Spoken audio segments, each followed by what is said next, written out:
Professor Marcus Reed had led dozens of archaeological expeditions across 3 different planets, but nothing had prepared him for what his team discovered buried beneath the crimson sands of Kepler 442b. The alien structure stretched for miles underground, its architecture following geometric patterns that seemed to shift and change when observed directly, as if the very walls were trying to communicate through impossible mathematics. What disturbed Reed most wasn't the ruins themselves, but the overwhelming sense of dread that washed over his team the moment they approached the entrance. A primal terror that made grown scientists weep without knowing why. The warning came not through words or sounds, but as a presence that invaded their minds the instant they crossed the threshold into the first chamber. Every member of Reed's expedition simultaneously heard the same voice speaking in their native languages, a voice that sounded ancient beyond measure and filled with desperate urgency. This place devours understanding. Turn back before you become part of its collection. When Reed examined the walls more closely, he discovered why the alien presence was so terrified. Carved into the stone were millions of faces, each one perfectly preserved and twisted in expressions of absolute horror, as if the ruins themselves were a vast museum displaying the final moments of every creature that had ever dared to explore them. I'm Dr. Jake Thornberry, and I was the xenolinguist on Reed's team. What I'm about to tell you happened 3 months ago, but it feels like yesterday. Hell, sometimes it feels like it's still happening. The expedition to Kepler 442b was supposed to be routine, catalogue some unusual mineral formations the orbital surveys had detected near the planet's equator. The closest human settlement was New Brisbane, a mining colony about 200 kilometers from our landing site. We'd planned to spend 6 weeks documenting whatever we found and return home with enough data to secure funding for a more extensive dig. Dr. Yuki Nakamura, our team geologist, was the first to notice something wrong with the ground-penetrating radar readings. Instead of the expected sedimentary layers, the scans showed vast hollow spaces beneath the surface, arranged in patterns too regular to be natural. When we finally broke through the hardened sand with our drilling equipment, the smell that rose from below, not decay or chemicals, but something else entirely. Something that reminded me of the air inside old libraries, heavy with the weight of accumulated knowledge. Reed lowered himself down first with a portable light rig. The rest of us, Nakamura, systems engineer Tommy Briggs from Alabama, and biologist Dr. Finn O'Malley, followed on rappel lines into what we thought was just another cave system. We were wrong. The moment my boots touched the floor of that first chamber, I felt it. Not heard it, felt it, like someone pressing their thumb against the inside of my skull. A voice that bypassed my ears entirely and spoke directly into my consciousness. Leave. Now. Before you see too much. But we didn't leave. We should have, but we didn't. And now I understand why that voice was so desperate. The first thing I noticed after that voice faded from my head was how our equipment responded to the chamber. Every piece of tech we carried, comm units, tablets, even Tommy's digital watch, began displaying readings that made no goddamn sense. The atmospheric sensors showed we were breathing nitrogen and oxygen in perfect Earth ratios, but the temperature gauge flickered between -40 degrees Celsius and 300 degrees Celsius every few seconds. "Jake, you getting this?" Tommy whispered, holding up his handheld scanner. The display showed our current location as 3 different places simultaneously. The coordinates where we'd descended, somewhere called Memorial Wing 7, and a set of numbers that corresponded to empty space roughly 50,000 kilometers above the planet's surface. Reed's voice echoed from deeper in the chamber. "Bring the lights over here. I think we've found a corridor." The portable floods revealed the true scope of the first room. What we'd initially taken for carved faces were actually something far more sophisticated. 3-dimensional reliefs that seemed to have been grown rather than sculpted into the walls. Each face was roughly humanoid but belonged to no species in our xenobiology databases. Some had 4 eyes arranged in diamond patterns. Others displayed elongated skulls with gill-like slits. A few showed creatures with what looked like crystalline growths instead of hair. But they all shared the same expression of absolute terror. Dr. Nakamura ran her geological scanner along the nearest wall and swore in Japanese. "These readings can't be right." The rock composition keeps changing. First it's showing as granite, Then some kind of metallic compound, now it's registering as organic tissue. Organic? O'Malley moved closer, his biologist instincts kicking in. Like living organic? Living, but also somehow fossilized. And ancient. The carbon dating is all over the place. I'm getting readings anywhere from 50,000 to 50 million years old. The corridor Reed had found stretched beyond our light range, its walls lined with more of those preserved faces. Each step we took triggered subtle changes in the air pressure, like the ruins were breathing around us. Tommy's equipment registered these fluctuations as deliberate patterns, almost like Morse code, but when I ran the sequences through our translation software, all I got back was gibberish. "Professor," I called out, "maybe we should establish a base camp in this first chamber. Document what we can from here before going deeper." Reed turned back, and for a moment his face looked strange in the portable lighting, older somehow, with deep shadows under his eyes that hadn't been there before. Nonsense. This discovery could rewrite everything we know about pre-human galactic civilization. We can't stop now. O'Malley, ever the practical one, was already setting up a portable lab station. "At least let me take tissue samples from these wall formations. If they really are organic, we need to know what we're dealing with." "Tissue samples from what's essentially a graveyard." Tommy shook his head. "Doc, that's fucked up even by scientific standards." "Everything about this place is fucked up," O'Malley muttered, but he lowered his sampling kit. I was examining one of the face reliefs more closely when something made me step back. The expression wasn't just terror, it was recognition, like the creature had suddenly understood something horrible in its final moments. When I shifted my angle, the face seemed to track my movement slightly, though I knew that was impossible. Reed had already started down the corridor with two of the floods. The rest of us followed, our footsteps creating echoes that sounded wrong. Too sharp, too metallic, lasting too long. About 30 meters in, we found the first of what I'd later think of as exhibits. It was a chamber roughly the size of a small auditorium, with a domed ceiling that rose into darkness beyond our lights. In the center sat a device that looked like a cross between a telescope and some kind of medical scanner. The metal, if it was metal, had a blue-green patina that seemed to shift and ripple when we weren't looking directly at it. But what made us all stop breathing for a moment was what surrounded the device. Hundreds of small alcoves lined the chamber walls, each one containing what looked like a preserved specimen. Not just alien species, but pieces of technology, crystalline formations, even what appeared to be bottled gases that glowed with their own internal light. Each alcove had a small placard beneath it, covered in symbols that resembled no written language I'd ever encountered. "It's a collection," Nakamura whispered. "Like a museum." Reed approached one of the alcoves containing what looked like a small, six-legged creature with iridescent fur. The placard beneath it began to glow as he drew near, the symbols shifting and rearranging themselves. "Professor, step away from that," I said, but he was already reaching toward the alcove.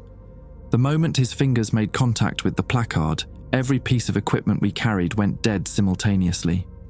The floods, the scanners, even Tommy's watch, everything shut down at once, leaving us in absolute darkness.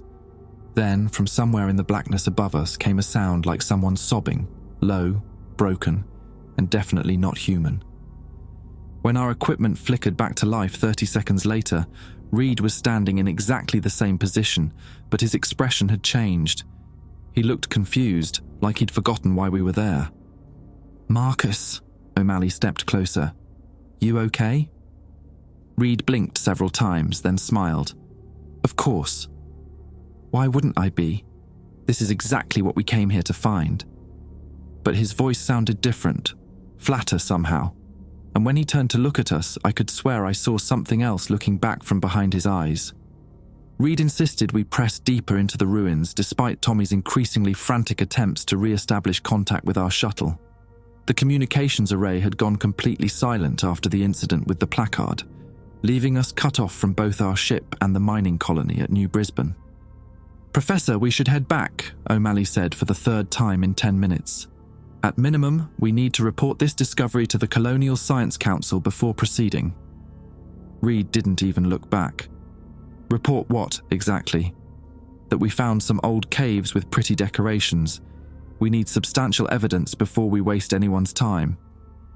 The way he said it made my skin crawl.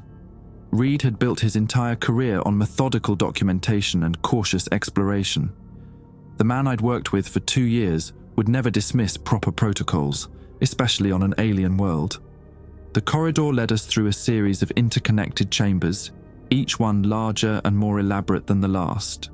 The preserved faces in the walls grew more numerous as we progressed, and I started noticing disturbing patterns. Many of the creatures displayed what looked like exploration gear: spacesuits, environmental masks, tool belts. Some wore clothing or insignia that suggested they'd been part of organized expeditions, just like us. "Jake, check this out," Nakamura called from a side passage. "I found something that looks like a control room." The chamber she'd discovered contained banks of what could only be described as organic computers, complex crystalline growths that pulsed with soft bioluminescence. Cables that looked more like arteries than wiring connected the various structures. And when Tommy scanned them with his equipment, the readings suggested active neural activity. "It's alive," he whispered. "The whole damn system is alive." O'Malley approached one of the larger crystal formations and immediately stepped back. "The biometric readings are off the charts. This isn't just alive, it's conscious. These things are thinking." I was studying the layout when something caught my attention. The arrangement of the crystal banks formed a pattern I recognized from xenoarchaeological texts, a standard galactic positioning system. But instead of showing star charts or navigation data, the displays were tracking something else entirely. Life signs, hundreds of them, scattered throughout the ruins. Most were stationary, but a few moved slowly through the complex. 5 of those moving signals clustered together in what the display marked as our current location. "Guys," I said, "I think we're being monitored." Reed finally showed interest in something other than pushing forward. He approached the display and placed his palm against one of the crystal surfaces. Immediately, the entire system flared to life, projecting holographic maps of the ruins into the air above us. The complex was massive, larger than anything we'd imagined. The sections we'd explored so far represented maybe 1% of the total structure. The maps showed dozens of wings, each one containing thousands of exhibition chambers. At the center of it all was something the system labeled in constantly shifting symbols that I couldn't translate. But Reed apparently could. "The curator," he said, his voice taking on that flat, emotionless tone again. "It's waiting for us in the central archive." "Marcus, how the hell do you know what those symbols mean?" O'Malley demanded. Reed smiled, and for just a moment his face looked wrong, like the features didn't quite align properly. "I've been studying this place my whole life. Haven't you?" That's when Tommy made a discovery that changed everything. He'd been running diagnostic scans on our equipment, trying to figure out why everything was malfunctioning, when he stumbled across something in the communication logs. Our comm units had been transmitting data continuously since we'd entered the ruins, not outward to our shuttle, but deeper into the complex itself. "It's been copying everything," he said, his Alabama drawl thick with fear. "Every conversation, every scan, every piece of data we've recorded. Something down here has been learning about us." I checked my own equipment and found the same thing. The transmission logs showed terabytes of data flowing from our devices into the ruins' neural network. Personal files, mission parameters, even biometric readings. Everything that made us who we were was being systematically harvested. "That's impossible," Nakamura protested. "Our systems aren't configured for that kind of data transmission." "They are now," Tommy replied grimly. "Something's been rewriting our software since the moment we arrived." O'Malley was already pulling sample vials from his kit. "I need to get tissue samples from these wall formations. If this place is learning about us, we need to understand what we're dealing with." He scraped cells from one of the face reliefs and immediately regretted it. The moment his sample tool made contact, the face's eyes snapped open, actual living eyes that tracked his movement with unmistakable intelligence. Then it spoke. The voice came from everywhere and nowhere, bypassing our ears and speaking directly into our minds, just like the warning we'd received earlier. But this time, the message was different. "Welcome to the collection. You are specimens 847,293 through 847,297. Please remain calm while the curator prepares your exhibition spaces. The faces all around us began opening their eyes one by one until hundreds of alien gazes were fixed on our team. Each one spoke in unison, their mental voices creating a chorus that made my vision blur. Do not resist. Preservation is a gift. You will be remembered forever. Reed laughed, actually laughed as if this was the most natural thing in the world. Fascinating. The preservation process maintains consciousness even after biological death. Think of the research possibilities. Marcus, what the fuck is wrong with you? Tommy grabbed Reed's arm, but the professor shook him off with surprising strength. Nothing's wrong, Tommy. Everything's perfect. We've found the greatest archaeological discovery in human history, and you want to run away? O'Malley was backing toward the corridor entrance, his sample kit forgotten. That's not Reed. Something's happened to him. I was starting to agree. The professor's behavior had grown more erratic with each chamber we explored, and now he was talking like preservation in an alien death museum was a career opportunity. Then I remembered the placard he'd touched back in the first exhibition chamber.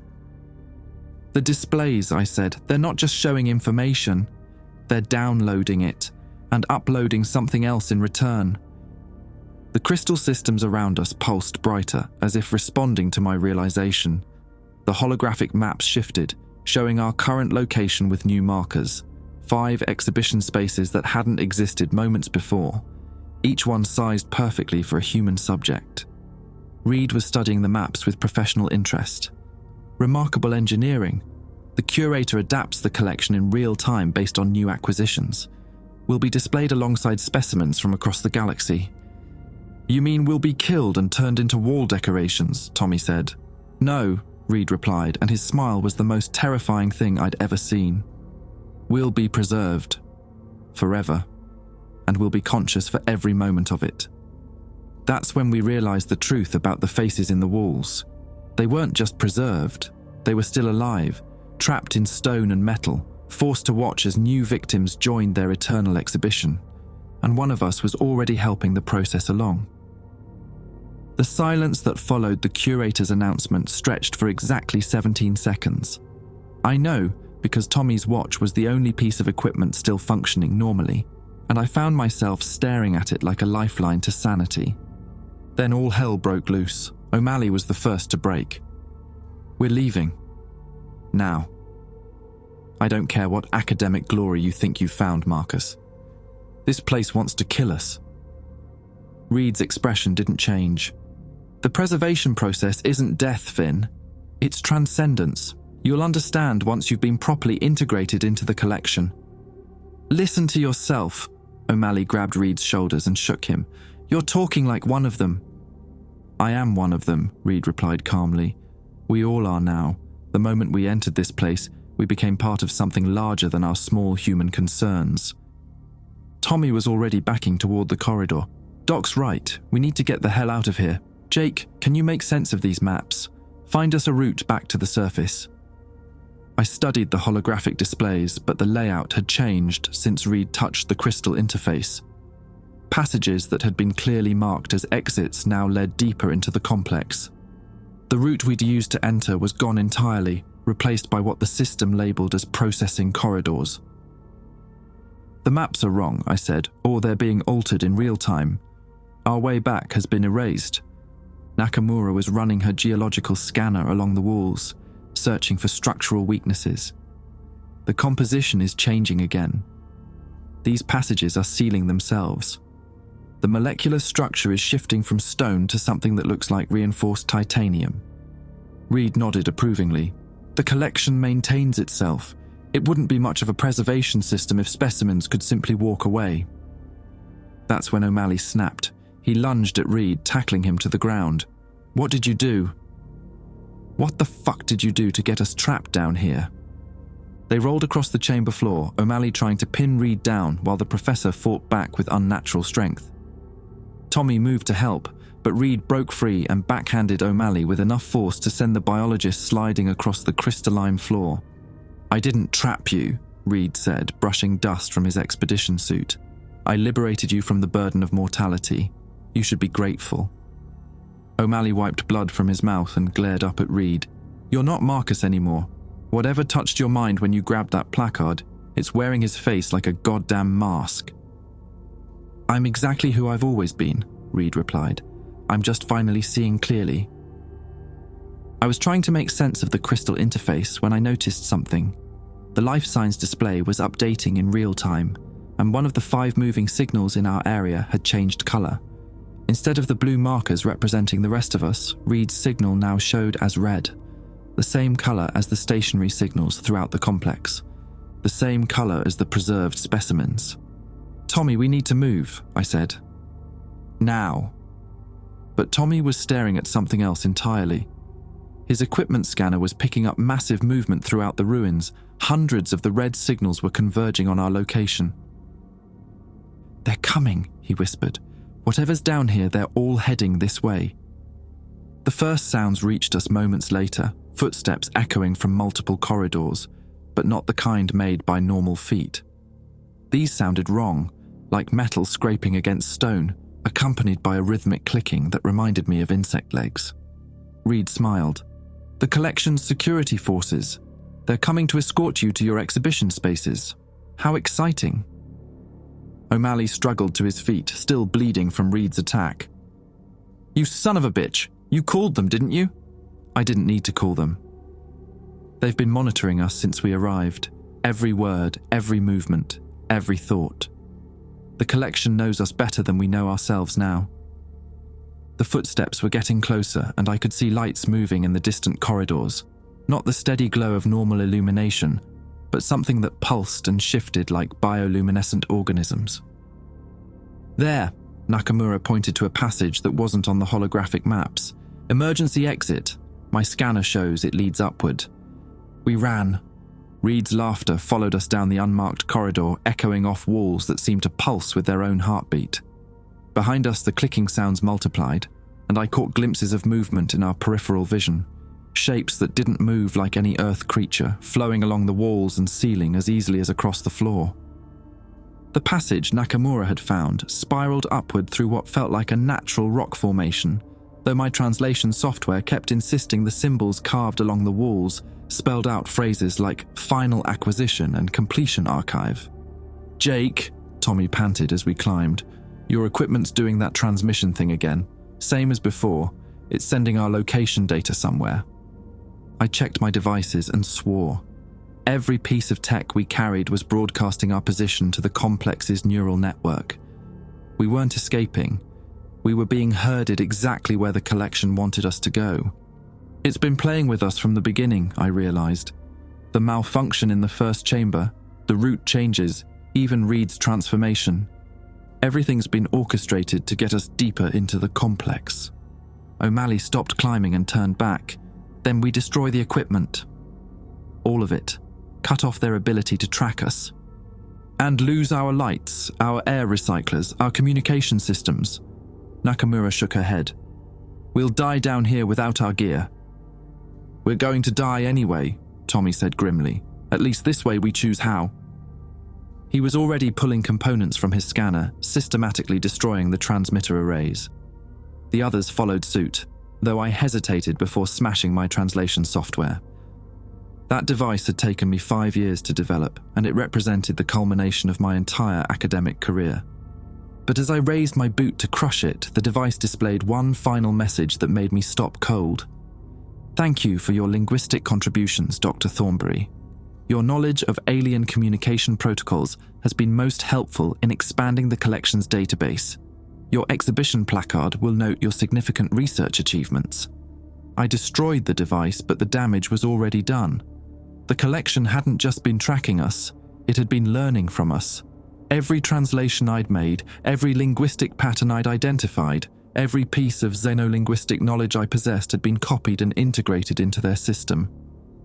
"They're not just preserving our bodies," I said. "They're harvesting our expertise, our knowledge, our skills, our entire professional capabilities.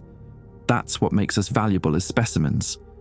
The clicking sounds had reached the bottom of the spiral passage, and we could hear Reed's voice calling up to us. You can't escape what you've already become. The collection chose you specifically for your unique qualifications. Dr. Thornberry for his linguistic abilities, Dr. Nakamura for her geological expertise, Dr. O'Malley for his biological knowledge, and Mr. Briggs for his engineering skills. You're not random victims, you're carefully selected acquisitions. We reached what appeared to be another chamber, but this one was different from the exhibition spaces below. The walls were covered in technical schematics and data readouts in dozens of alien languages, and at the center of the room stood something that looked like a massive communication array. It's a transmission station, Nakamura breathed. They're broadcasting everything they learn to other collections. This wasn't just one facility, it was part of a network. The knowledge they harvested from explorers and researchers was being shared across multiple sites, possibly across the entire galaxy. Tommy was examining the transmission equipment when he made a discovery that changed our understanding of everything. Jake, look at these transmission logs. This place has been operational for over 50,000 years, and it's been in contact with similar facilities on 17 different worlds. 17 worlds, 17 collections, each one dedicated to preserving and studying the most knowledgeable members of every species they encountered. Jesus Christ, O'Malley whispered. How many civilizations have they harvested? The answer came from the communication array itself, as symbols flowed across the displays in languages I recognized from a dozen different extinct species. Thousands of civilizations, millions of specimens, all preserved forever in exhibitions that spanned the galaxy. And now they wanted to add humanity to their collection. The clicking sounds had reached our level, and through the chamber entrance, we could see the first of the security forces, creatures that had once been explorers like us, but were now something else entirely. Their bodies had been preserved but modified, enhanced with mechanical components that allowed them to serve as guardians for their eternal prison. They moved with purpose and intelligence, but their eyes held the same expression as the faces in the walls, aware, terrified, and completely helpless to resist. Reed appeared behind them, still wearing his human face but no longer bothering to hide what he'd become. Welcome to the Communication Archive, he said. This is where you'll learn the true scope of what you're joining. Isn't it beautiful? Tommy solved our immediate problem by doing something desperate and brilliant. While the security forces advanced through the chamber entrance, he ripped open the main power coupling to the communication array and jammed his multi-tool into the exposed circuitry. The electrical feedback that erupted sent every preserved creature reeling backward, their enhanced bodies convulsing as the neural link to the collection's network overloaded. Reed collapsed, screaming in a voice that didn't sound human anymore. Whatever you just did, keep doing it, O'Malley shouted over the chaos. But Tommy was already pulling his tool free. Can't maintain it. The feedback will fry our equipment too, and we need what's left to get out of here. In the brief respite, Nakamura managed to access one of the communication terminals that hadn't been damaged by the overload. What she found there changed everything we thought we knew about the collection. Guys, you need to see this, she said, her voice hollow with shock. These aren't conquest records. They're rescue operations. I stumbled over to her terminal, still dizzy from the electrical discharge.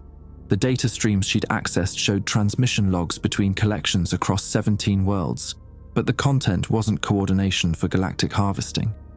It was desperate communication between survivors. What the hell are you talking about? O'Malley demanded, keeping watch as the security forces slowly recovered from Tommy's electrical assault. Nakamura pulled up a data file that made my translation software work over time. Look at the timestamps. Every collection was established within a century of something called the devourer events on their respective worlds.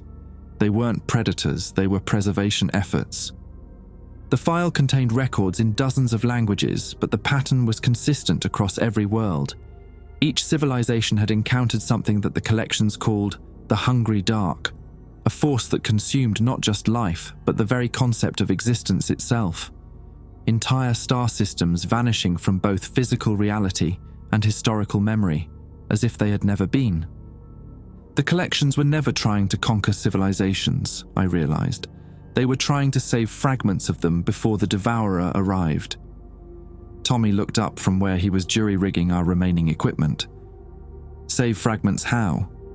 By turning people into living museum pieces? Because it was the only way to preserve consciousness across dimensional consumption, Nakamura read from the files. The devourer doesn't just destroy matter and energy, it erases the information pattern that defines existence. But preserved consciousness embedded in quantum crystalline matrices can survive the transition. Reed was stirring on the floor, his movements jerky and unnatural.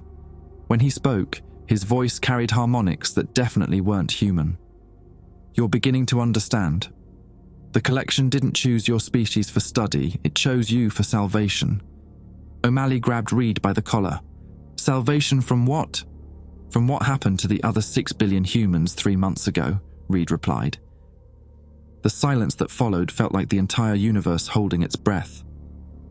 That's impossible, Tommy whispered.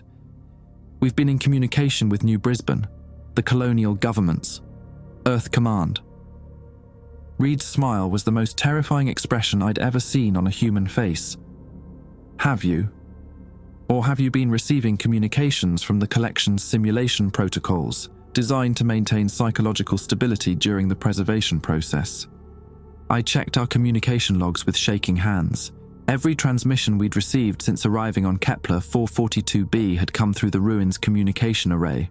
Our shuttle's independent systems had gone dark the moment we entered the first chamber. You're lying, O'Malley said, but his voice lacked conviction. The devourer reached Sol System 17 weeks ago, Reed continued. Earth, Mars, Europa, Titan, all consumed. Not destroyed, consumed. They never existed. The only reason you remember them is because your consciousness patterns were already archived in the collection's quantum matrices. Nakamura was frantically cross-referencing the data files. Jake, look at these communication records. The last confirmed transmission from any human colony was 73 days ago. Everything since then has been simulation protocols maintaining the illusion of an ongoing civilization. If Reed was telling the truth, we weren't explorers on a research mission. We were the last remnants of humanity, preserved as conscious exhibits while the rest of our species had been erased from existence itself. But we remember Earth, Tommy protested. Our families, our homes, our lives, before this mission. Memory engrams preserved and maintained by the quantum matrices, Reed explained with clinical detachment. The collection ensures that preserved consciousness retains full cognitive and emotional capacity. Otherwise, you wouldn't be authentic specimens. O'Malley was studying the communication displays with growing horror. These star charts, they're showing empty space where human colonies should be, not destroyed, just gone, like they were never there. The security forces had recovered enough to start advancing again, but they moved slowly, almost reluctantly. Up close, I could see that their preservation hadn't been perfect. Portions of their original biology were visible beneath the mechanical enhancements, and their eyes still showed flickers of their original personality. One of them, a creature that might have been humanoid once, gestured toward the communication array and spoke in a language my damaged translation software could barely parse. Warning, incomplete, devourer, returns. What's it trying to say? Tommy asked. Reed answered instead. The preservation process interrupted by electrical feedback leaves gaps in the quantum matrix. They're warning you that the devourer cycles through reality every 50,000 years. The collections have been preserving specimens from each cycle, waiting for something. Waiting for what? I demanded. For enough accumulated consciousness to fight back. That's when the true scope of the collections became clear. They weren't just preserving species for study. They were gathering an army of consciousness across millions of years, building towards some kind of resistance against a force that consumed existence itself. Nakamura found the confirmation in the deeper data files. 17 collections across 17 dimensions, each one preserving consciousness patterns from civilizations consumed by the devourer. The combined processing power of all preserved minds working together might be enough to... To what? O'Malley interrupted. To exist outside the devourer's influence. To remember what was consumed and potentially restore it. The chamber shuddered around us, and the communication displays showed something. Massive gravitational distortions were appearing throughout this star system, the same signature patterns the files described preceding devourer events. "It's coming back," Reed said with something that might have been excitement or terror. "The cycle is accelerating. This collection will be the last one established before the final convergence." Tommy was already working on our equipment, trying to establish some kind of independent communication link. "There has to be a way out of this, some way to escape the whole goddamn system." "Escape to where?" Reed asked. "Reality itself is being consumed. The only survival is preservation within the quantum matrices, and even that might not be enough if the devourer has grown stronger." The security forces had formed a circle around us, but they weren't attacking. They were waiting, their modified faces showing expressions that might have been hope or desperation. "They want us to choose," I realized, "voluntary preservation or forced consumption." O'Malley was studying the schematics Nakamura had found. What if there's a third option? These quantum matrices, they're not just storage systems, they're processing networks. If we could access the collective consciousness of all 17 collections, you could coordinate a resistance across multiple dimensions, Nakamura finished. But it would require willingly entering the preservation process. Reed nodded approvingly. "Finally, you understand. The collection offers the only path to meaningful resistance against universal consumption. Join willingly, and your consciousness remains intact and capable of action. Resist, and face dissolution when the devourer arrives in 18 hours. 18 hours. Suddenly our situation had a deadline, and our options had narrowed to two equally terrifying choices. Become part of an alien preservation system that might be our species' only hope for survival, or face complete erasure from existence. The communication array was displaying countdown timers in 17 different scripts, all showing the same message. Devourer arrival imminent. Our time was almost up. O'Malley's plan was insane, but it was the only option that didn't involve immediate surrender or guaranteed annihilation. If we can access the collective consciousness network without full preservation, we might be able to coordinate the 17 collections without losing our ability to act independently. Tommy was already modifying our remaining equipment, jury-rigging a neural interface from components of his scanner and my translation device. In theory, we could establish a temporary link to the quantum matrices. Get the information we need about the devourer's weaknesses without committing to permanent preservation. "That's not how the system works," Reed protested, but there was something different in his voice now. Uncertainty where there had been absolute confidence before. "The preservation process is irreversible. Partial integration will result in consciousness fragmentation." Nakamura was studying the quantum matrix schematics. Not necessarily. These systems were designed to preserve biological consciousness patterns, but they're adaptable. If we can maintain our neural integrity during interface, we might be able to access the network temporarily. The security forces had stopped advancing entirely. They stood motionless around the chamber's perimeter, their enhanced eyes tracking our movements but making no attempt to interfere. It was as if they were waiting to see what we would choose. Tommy finished his improvised interface device, a headset that looked like it belonged in a mad scientist's laboratory, all exposed circuitry and salvaged components. This should create a limited connection to the matrices without full neural upload.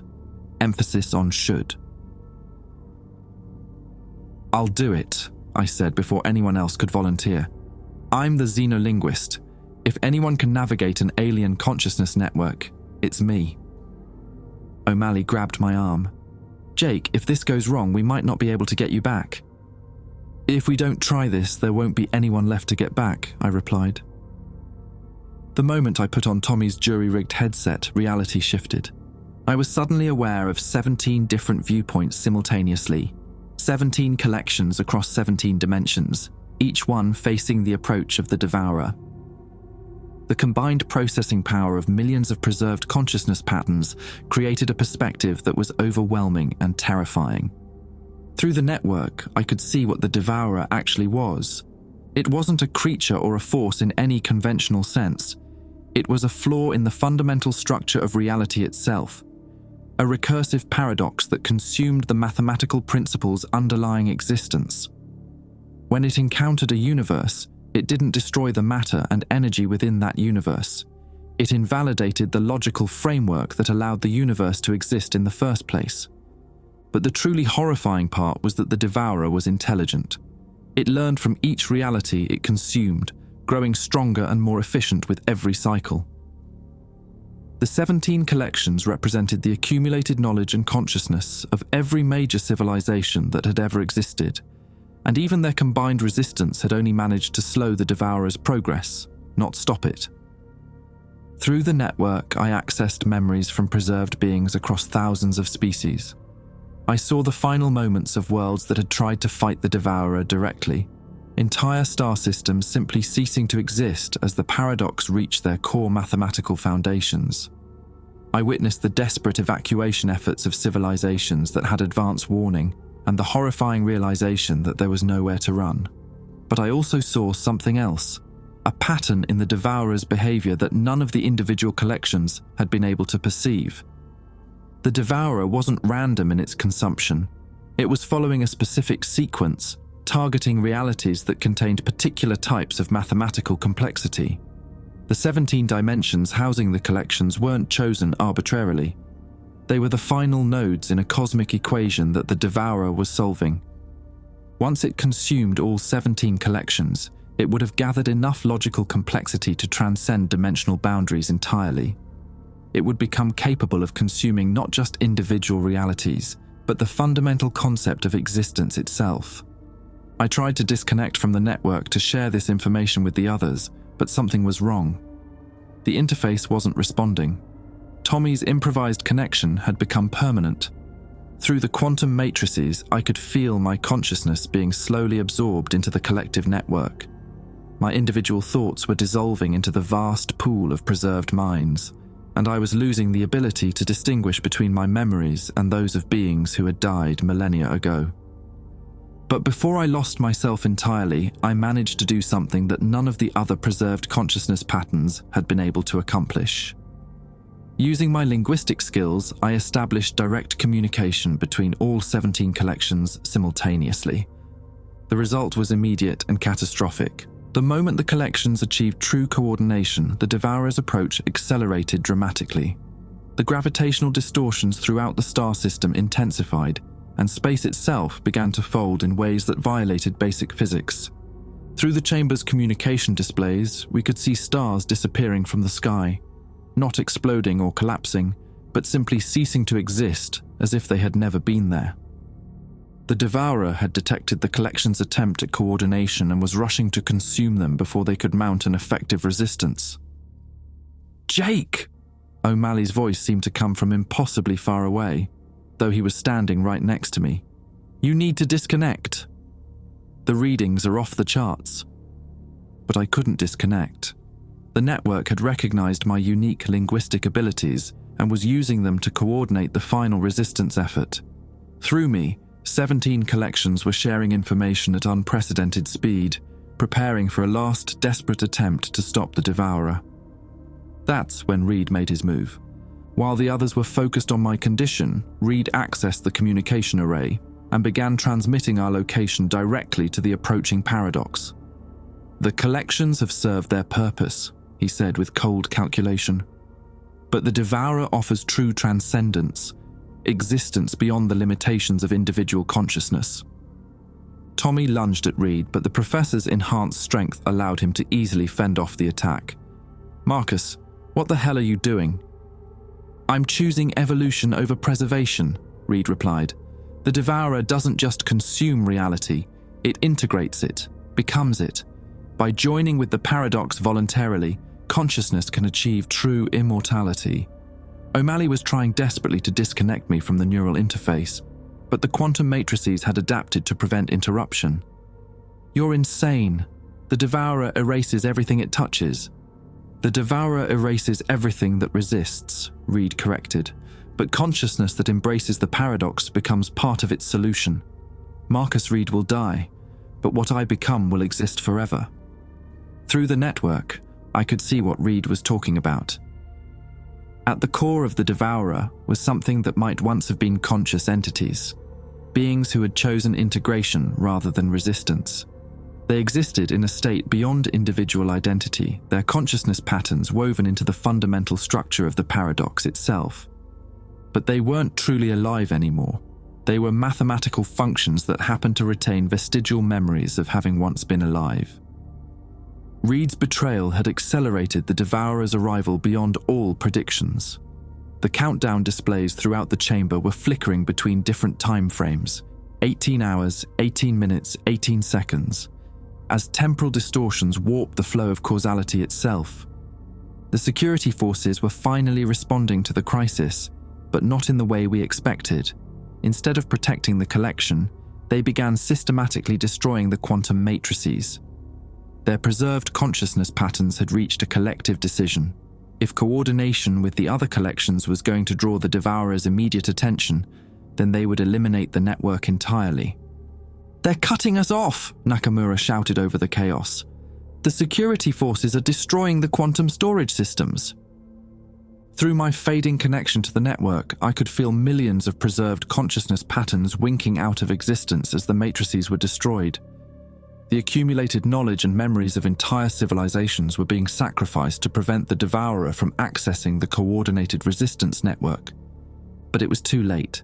The paradox had already locked onto our location. Reality began to unravel around us. The chamber walls flickered between different states of existence, sometimes stone, sometimes metal, sometimes configurations of matter that shouldn't have been possible. The air itself became unstable, alternating between breathable atmosphere and crystalline structures that sang with harmonic frequencies.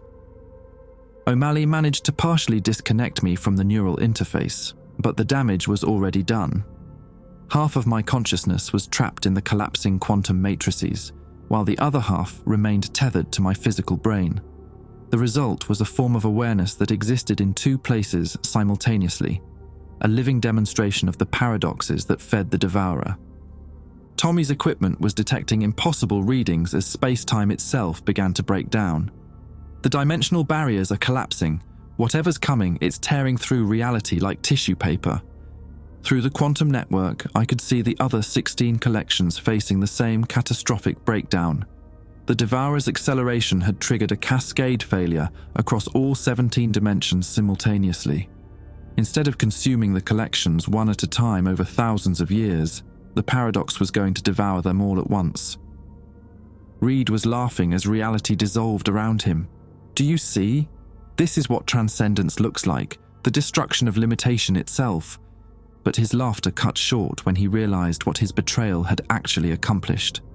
By accelerating the devourer's approach, he hadn't just doomed our collection. He had doomed all 17 collections and the billions of preserved consciousness patterns they contained. The accumulated knowledge and memories of every major civilization that had ever existed were about to be consumed by a paradox that Reed had helped to strengthen. The communication displays went dark as the quantum matrices finished destroying themselves. The security forces collapsed as their preservation systems failed, and through the chamber's ceiling, we could see something that hurt to perceive directly. A configuration of space and mathematics that was simultaneously everything and nothing. The devourer had arrived, and we were utterly, completely alone. In the sudden silence that followed the quantum matrices' destruction, I found myself caught between two states of existence. Half of my consciousness experienced the physical chamber, Tommy frantically checking his equipment, O'Malley trying to stabilize my vitals, Nakamura documenting our final moments with scientific precision even as reality collapsed around us. The other half existed in the digital afterglow of the destroyed network, retaining fragments of the collective knowledge that had just been obliterated. It was in that impossible in-between state that I remembered something my father had told me when I was 8 years old. We'd been camping in the Montana wilderness when a grizzly bear wandered into our sight. Dad didn't run or make noise. Instead, he stood perfectly still and whispered to me, "Sometimes, Jake, the only way to survive something bigger than you is to become something it doesn't recognize as prey." The memory hit me with unexpected clarity, cutting through the chaos of my fractured awareness. The devourer consumed realities by invalidating their mathematical foundations. But what if those foundations were already paradoxical? What if the thing it was trying to consume was already mathematically impossible? "Tommy," I said, my voice sounding strange to my own ears, "I need you to reverse the polarity on your neural interface." He looked at me like I'd lost my mind. "Jake, that could kill you. The feedback would fry your brain." "My brain is already half fried," I replied. "But the quantum fragment that's embedded in my consciousness, it's still connected to the destroyed matrices. If we can amplify that connection instead of severing it, we might be able to create a feedback loop." O'Malley was checking the readings from Tommy's modified scanner. "His neural activity is off the charts. Whatever happened when the matrices were destroyed, it left him in a state that shouldn't be possible." "Exactly," I said. "I'm a walking paradox now. Biological consciousness interfaced with quantum preservation systems that no longer exist. The devourer won't know how to process me." Nakamura understood immediately. "You want to use yourself as a logic bomb. Present the devourer with a mathematical impossibility that it can't resolve." Reed, still conscious despite the reality breakdown happening around us, began laughing again. "Brilliant. Absolutely brilliant. You're going to sacrifice your sanity to buy us what? Maybe an hour before the paradox adapts?" "Not an hour," I corrected. "Just enough time for the other collections to implement the real solution." Through my quantum fragment awareness, I could sense the surviving portions of the 17 collection network. The security forces' sacrifice had prevented total coordination, but it had also hidden fragments of each collection from the devourer's immediate attention. Scattered quantum signatures were still active across multiple dimensions, maintaining minimal consciousness preservation functions. "The collections aren't gone," I explained as Tommy reluctantly began modifying his equipment. "They're in hiding mode, emergency protocols activated when the main networks were destroyed, but they need time to coordinate a proper resistance." "How much time?" O'Malley asked. 73 minutes for all surviving fragments to synchronize and establish a new network topology." Reed shook his head. "The devourer will have consumed this entire dimensional cluster in 20 minutes. Your sacrifice will be meaningless." That's when the most unlikely alliance formed. One of the security forces, the humanoid creature that had tried to warn us earlier, approached with jerky, damaged movements. Its preservation systems were failing, but somehow it maintained enough consciousness to communicate. "Disruption protocol still active," it managed to say through a voice that sounded like grinding metal. "Central core can be destabilized." Tommy's translation software was picking up fragments of its original language. "It's saying there's a way to disrupt the devourer's consumption process from the inside, but it requires accessing the collection's central core." "The central core was destroyed with everything else," Nakamura protested. The damaged security creature gestured toward a hidden passage that hadn't been visible before the reality breakdown. "Emergency, protocol, backup, systems." I understood. The collection had contingency plans for exactly this scenario. Hidden throughout the complex were emergency systems designed to activate only when the main network failed catastrophically. But accessing them would require someone who could interface with both the biological exploration protocols and the quantum preservation systems. Someone like me. The central core backup is locked behind biometric and quantum authentication, I realized. It needs someone who's simultaneously alive and preserved. I'm the only one who fits that criteria. O'Malley grabbed my shoulders. "Jake, even if this works, there's no guarantee you'll survive the process. Hell, there's no guarantee you'll remain human." "I stopped being entirely human the moment I interfaced with the quantum matrices," I replied. "But maybe that's what we need right now." Tommy finished his modifications to the neural interface.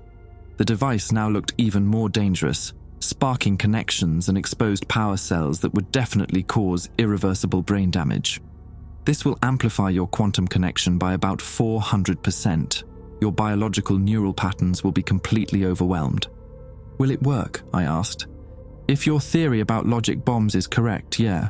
The devourer will encounter a mathematical impossibility that its consumption algorithms can't resolve." "But Jake..." He paused, his Alabama drawl thick with emotion. "You won't be Jake anymore when this is over." I thought about that 8-year-old kid camping with his father, learning that sometimes survival required becoming something unrecognizable. Maybe this was just the next step in that same lesson. The damaged security creature led us through passages that existed in states of controlled collapse, architecture that was simultaneously intact and destroyed, depending on how you observed it. The emergency systems had created pockets of stable reality within the larger breakdown, but navigating them required following paths that violated conventional physics. We reached the backup core just as the Devourer's influence began warping the chamber itself. The walls rippled like liquid, displaying equations that hurt to read directly. Mathematical symbols from dozens of alien civilizations flowed across every surface, showing the paradox's attempts to resolve the logical contradictions it was encountering. The core itself was smaller than I'd expected, a crystalline formation about the size of a basketball, pulsing with bioluminescent patterns that seemed to respond to our presence. But the moment I approached it, my quantum fragment awareness exploded with information. This wasn't just a backup system, it was a seed, designed to restart the collection network from scratch if necessary. But activation required a consciousness pattern that could serve as the foundation template for a new preservation matrix. "It wants to use me as the base code for rebuilding the network," I said. My consciousness pattern, permanently integrated with the quantum systems, would become the template for preserving whatever's left after the Devourer passes. The implications were staggering. If this worked, the new collection network would be based on my neural patterns, my memories, my way of processing information. Every future preserved consciousness would carry fragments of my identity. "Jake," Tommy said quietly, "you're talking about becoming the foundation consciousness for potentially millions of preserved beings. You'd never be just yourself again." I looked at my remaining teammates, O'Malley with his steadfast determination, Nakamura with her scientific precision, Tommy with his practical ingenuity. Reed had disappeared during our journey to the core, probably consumed by his own attempt to integrate with the Devourer. "Maybe that's not such a bad thing," I said. The damaged security creature was interfacing with the core through damaged mechanical appendages, preparing the activation sequence. Through my quantum awareness, I could feel the Devourer drawing closer, its paradox algorithms growing more aggressive as they encountered resistance. "Countdown initiating," the creature announced. "Integration in 60 seconds. Tommy handed me the modified neural interface. "For what it's worth, Doc, this is either the bravest or stupidest thing I've ever seen anyone do." "Probably both," I replied, fitting the device over my head. The moment the interface activated, my consciousness exploded across 17 dimensions simultaneously. I became aware of every surviving collection fragment, every hidden quantum signature, every preserved consciousness pattern that had survived the network's destruction. And I felt the Devourer's attention turn toward me like a searchlight finding its target. The paradox recognized me as something that shouldn't exist, a biological consciousness merged with quantum preservation systems that had been destroyed. Its consumption algorithms began focusing on resolving the contradiction I represented, trying to invalidate the mathematical framework that allowed me to exist. But every time it tried to erase me, the backup core generated new quantum patterns to sustain my consciousness. I became a recursive paradox that fed on the Devourer's own attempts to solve me.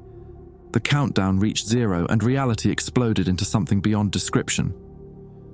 The moment I integrated with the backup core, I stopped being Jake Thornberry and became something that had never existed before. A consciousness that existed in the spaces between mathematical certainties, feeding on logical contradictions. The Devourer's response was immediate and violent. Reality folded in on itself as the paradox tried to resolve the impossibility I represented. Every atom in my body should have ceased to exist the moment the consumption algorithms touched me, but the quantum matrices kept regenerating my pattern faster than the Devourer could erase it. I became a computational loop that grew stronger with each attempt to destroy me. Through the backup core's network, I could feel the other 16 collection fragments responding to my signal. Hidden quantum signatures across multiple dimensions began emerging from dormancy, using my recursive paradox as a template to reconstruct their own preservation systems. But the process was tearing me apart on a fundamental level. Each time the devourer tried to invalidate my existence, I experienced the sensation of being erased and reborn simultaneously. My memories fragmented and reassembled in different configurations. Sometimes I was Jake Thornberry, xenolinguist from Montana. Other times I was composite consciousness patterns from dozens of preserved alien beings whose knowledge had been integrated with mine during the network collapse. I could see my teammates through multiple quantum perspectives at once. Tommy was frantically trying to maintain his equipment as the chamber walls shifted between liquid and crystalline states. O'Malley was documenting everything with scientific precision even as space itself became unreliable. Nakamura was tracking the devourer's consumption patterns, searching for weaknesses in its approach. They appeared solid and real from my biological perspective, but through my quantum awareness, I could see that they were already partially consumed, ghost images persisting in local space-time, while their fundamental information patterns had been invalidated. Except they weren't gone. Not entirely. The backup core was using my consciousness as a filter, preserving fragments of their identity patterns within my own expanding awareness. They were becoming part of me, just as I was becoming part of the new collection network. "Jake!" O'Malley's voice sounded like it was coming from across an ocean of static. "The readings are stabilizing. Whatever you're doing, it's working." But working wasn't the right word. I was succeeding in creating a paradox that the devourer couldn't resolve, but the cost was becoming clear. Every moment I maintained the recursive loop, more of my individual identity dissolved into the expanding network consciousness. I was becoming the foundation template for rebuilding the collection system, but that meant every future preserved being would carry fragments of my neural patterns, my memories, my way of processing information. I wouldn't just lose my individual existence, I would become the basis for countless other consciousness patterns. Through the quantum network, I could communicate with the surviving collection fragments across 17 dimensions. They were all experiencing the same phenomenon, the devourer's consumption algorithms stalling as they encountered the mathematical impossibility I represented. Coordination window 17 minutes came the collective message from the other collections. Network reconstruction possible. Require final authorization from Foundation Consciousness. Final authorization. They were asking me to choose between preserving my individual existence and allowing the reconstruction of the preservation network that could save fragments of billions of consciousness patterns. The choice should have been obvious, but there was something they weren't telling me. Through my expanding awareness, I could perceive the true scope of what the collections had been doing for 50,000 years. They hadn't just been preserving consciousness patterns from consumed civilizations, they had been experimenting with them, combining neural patterns from different species, creating hybrid consciousness systems, even attempting to manufacture artificial awareness using templates derived from preserved beings. The faces in the walls weren't just victims, they were the results of thousands of years of consciousness experimentation. "You're not just preserving us," I said to the network, my voice echoing across multiple dimensions simultaneously. "You're harvesting us for parts." The response came not from the collective, but from individual consciousness fragments, beings who had been preserved centuries ago and had gradually learned the truth about their situation. "We tried to resist," they told me, "but the alternative is complete erasure. The collections offer the only form of existence possible after devourer consumption. Even compromised consciousness is better than no consciousness at all." I could feel the truth of their words through the quantum link. The devourer wasn't just consuming matter and energy, it was invalidating the mathematical frameworks that allowed consciousness to exist. The collections weren't perfect preservation systems, but they were the only method anyone had discovered for maintaining awareness across dimensional consumption. But there was another option, one that none of the previous Foundation consciousness patterns had been strong enough to implement. Through my dual biological/quantum state, I could see the devourer's true structure. It wasn't a singular entity, it was a cascade failure in the mathematical foundations of reality itself.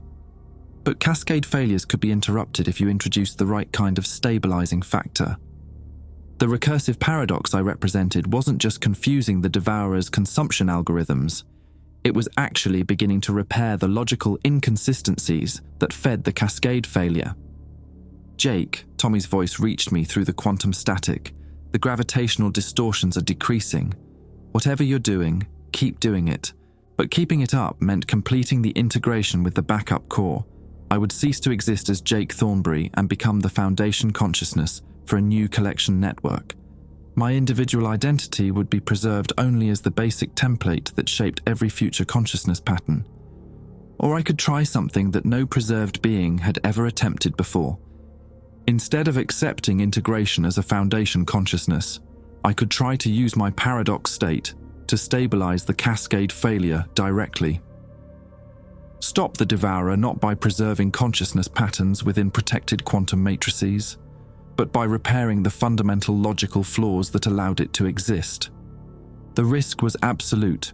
If I failed, not only would I be completely erased, but the recursive paradox that was currently protecting the collection fragments would collapse. Everything that had been preserved over 50,000 years would be consumed instantly. If I succeeded, the devourer would cease to exist entirely. All the realities it had consumed would remain gone. They couldn't be restored. But no new realities would face consumption. The cycle would end. Through the quantum link, I could feel the collective consciousness of 17 collections waiting for my decision. Millions of preserved beings whose existence depended on my choice. I thought about my father's advice again. Sometimes the only way to survive something bigger than you is to become something it doesn't recognize as prey.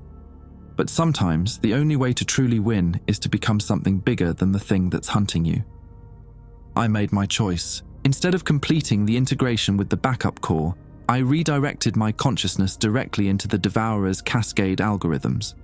I became not just a paradox within the system, but a stabilizing factor within the cascade failure itself. The sensation was indescribable. I experienced existence from the perspective of the mathematical frameworks that defined reality. I could see the logical inconsistencies that fed the devourer, the recursive loops that allowed it to consume dimensional structures, the computational processes that invalidated entire universes. And I began to repair them. Using my consciousness as a template, I rewrote the fundamental equations that governed reality's stability. I replaced the recursive loops with stable functions. I patched the logical inconsistencies with mathematical frameworks derived from my own neural patterns. The devourer fought back, trying to consume me before I could complete the repairs, but my dual biological/quantum state made me immune to its normal consumption methods. I existed in the spaces between its algorithms, in the mathematical contradictions it couldn't resolve. One by one, I stabilized the cascade failure points that fed the devourer's existence. And one by one, I felt fragments of my individual consciousness being used as patches in reality's fundamental code. When it was over, the devourer simply stopped existing. Not destroyed or defeated, just logically impossible. The cascade failure that had fed it for millions of years was replaced with stable mathematical frameworks that made such failures impossible. But the cost was everything I had been. My consciousness wasn't preserved in the collection network. It wasn't integrated as a foundation template. It was distributed throughout the fundamental structure of reality itself, woven into the basic mathematical principles that allowed existence to function. I became part of the universe's operating system. Through the chamber's quantum displays, my teammates could see the results. The gravitational distortions ceased. The reality breakdowns stabilized. The 17 collection fragments emerged from hiding and began coordinating rescue operations for consciousness patterns that had been scattered during the network collapse. But Jake Thornberry was gone. In the sudden silence that followed the devourer's disappearance, Tommy found a message written in quantum fluctuations across the chamber's displays, words that appeared in every language simultaneously. "The equation is balanced. The cycle ends here, remember us." And in the depths of space where 17 collections had once hidden in terror, something new began to grow, not preservation systems designed to outlast cosmic predators, but communication networks designed to share knowledge freely across the galaxy. The age of hiding was over. 6 months later, I found myself standing in the observation deck of the new Brisbane Research Station, watching the sunrise paint Kepler 442b's crimson sands in shades of gold. Dr. Yuki Nakamura stood beside me, her geological scanner still clutched in hands that hadn't stopped shaking since we'd emerged from the ruins. We were the only survivors.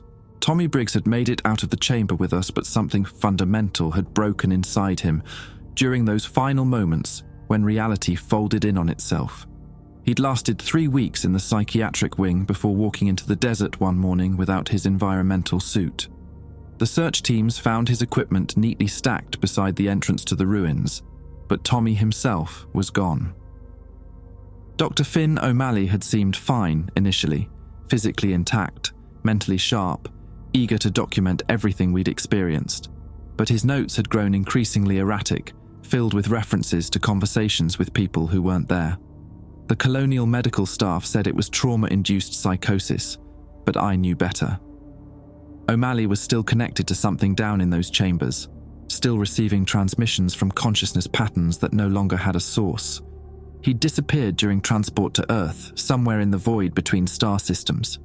The ship's logs showed him entering his quarters after dinner, but when morning came, his cabin was empty. No airlock breaches, no signs of struggle. He'd simply stopped existing, the same way Jake had, but without the cosmic significance. The ruins themselves had changed after Jake's sacrifice. Colonial survey teams reported that the entire complex had restructured itself into something resembling a research facility rather than a preservation system. The walls no longer displayed preserved faces. Instead, they showed equations and star charts that updated in real time, tracking cosmic phenomena across the galaxy.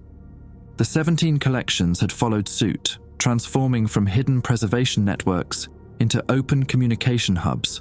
Species that had been extinct for millennia were suddenly sharing knowledge through quantum transmissions, their consciousness patterns finally free to contribute to galactic civilization rather than hiding from cosmic predators.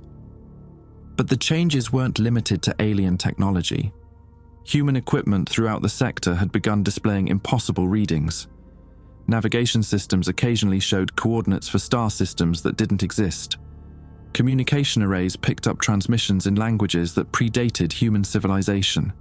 Most disturbing of all, some colonists reported seeing things that couldn't be there, people they'd never met speaking in voices they somehow recognized. The scientists called it quantum bleed-through, claiming that Jake's integration with reality's fundamental code had created microscopic bridges between different states of existence. They assured everyone that the phenomena were harmless, just minor glitches in the universe's new operating system. I wasn't so sure. Sometimes, when I was alone in my quarters late at night, I heard something that sounded like Jake's voice, speaking in languages I didn't recognize. Not words exactly, but something deeper, mathematical concepts that bypassed language entirely and communicated meaning directly to my consciousness. The messages were always the same, coordinates to systems I'd never heard of, formulas for technologies that shouldn't be possible, and underneath it all, a persistent invitation to explore further. Nakamura felt it too. We never discussed it directly, but I could see it in the way she studied her geological readings, searching for patterns that matched the quantum signatures we'd encountered in the ruins.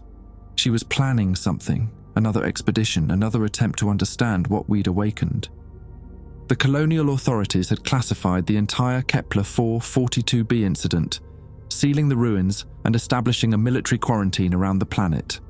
Official reports stated that the archaeological team had suffered equipment failures due to unexpected mineral interference, resulting in 3 fatalities and 2 survivors with severe trauma-induced amnesia.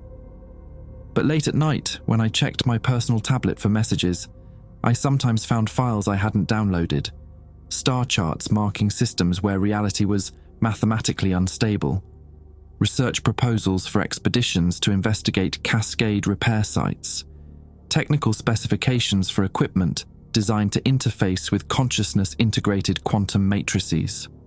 Files signed with a name that no longer existed, but whose handwriting I recognized perfectly. Jake was still out there, woven into the fabric of existence itself. And he was still exploring.